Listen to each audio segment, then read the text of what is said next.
Hai semua, nama gue Fajar Kamsal dari 11 IPS 4. Kali ini gue bakal menjelaskan proses masuknya Jepang ke Indonesia. Pada dasarnya kalian bisa mencari bagaimana prosesnya Jepang masuk ke Indonesia. Contohnya seperti ini. Pada blog Ruang Guru, pada tanggal 11 Januari 1942, Jepang, Reichswing Unit dan pasukan angkatan laut kru yang berjumlah 20.000 mendarat di pantai timur wilayah Tarakan. Terjadilah pertempuran dengan Belanda yang sebelumnya memang sudah menduduki wilayah ini. Selanjutnya, pada 7 Desember 1941 terjadi peristiwa besar. Pada saat itu, Jepang menyerbu pangkalan angkatan laut Pearl Harbor, Hawaii.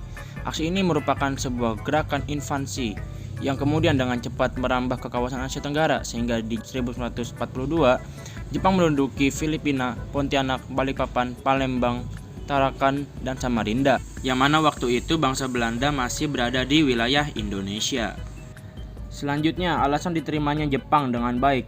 1. Jepang menjanjikan kemerdekaan. 2. Jepang akan memberikan kemerdekaan hak kepada negara-negara Asia.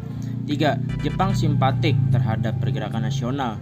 4. Jepang menjanjikan kemudahan bagi bangsa Indonesia seperti melakukan ibadah dan mengibarkan bendera merah putih, menyanyikan lagu kebangsaan Indonesia Raya.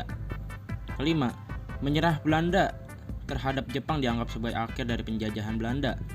Jepang dianggap saudara tua bangsa-bangsa Asia serta mengumandangkan propaganda gerakan 3A pada tanggal 29 April 1942, yaitu Nippon Cahaya Asia, Nippon Pelindung Asia, dan Nippon Pemimpin Asia.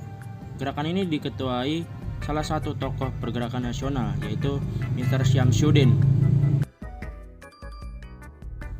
Selanjutnya, dampak pendudukan Jepang di Indonesia. 1. Mendorong penggunaan bahasa Jawa dan bahasa Indonesia sebagai pengantar dan melarang penggunaan bahasa Belanda.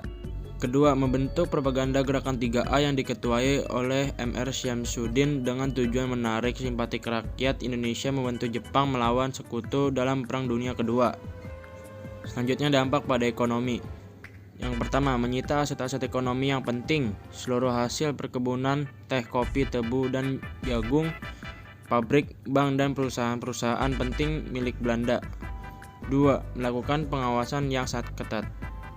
Dan yang terakhir, dampak sosial. Lahirnya Romusa, Jungun Inafu, wanita penghibur para tentara Jepang. Yang ketiga, sistem pendidikan makin memburuk. Yang keempat, bahasa dan sertifikasi nasional. Ini berdampak positif karena golongan Bumiputra di atas golongan orang Eropa. Ya oke, mungkin segitu aja penjelasan dari saya. Kurang lebihnya mohon maaf. Terima kasih.